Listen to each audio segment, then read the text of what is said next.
साँच्ची भनेको के मलाई कहिलेकाहीँ आफ्नो असाध्यै माया लाग्छ। कस्तो थिएँ, कस्ता थिए सपना, कति आशा, कति भरोसा।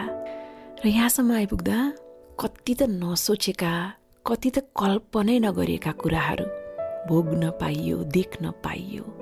कति पटक त विचलित भएँ, कति पटक त रोएँ, कहिले आदेशले आँसु झर्यो, कहिले कसैको ढाडस पाएर खुसीले आँसु निस्कियो, विश्वास तोडियो, भरोसा भाँचियो। तर सोच्दै नसोचेको ठाउँबाट सहारा र साथ पनि त पाइयो। जे होस्, ए जिन्दगी सधैँ कृतज्ञ छु। कमजोर पाइलामा कहालिँदै कुना पसेको रात पनि याद छ। हार मान्ने छैन भनेर आफैले मन बाँधेर कदम अघि चालेको नि याद छ। र अहिले साँच्ची आफैले आफैलाई धाप मार्न मन लाग्छ।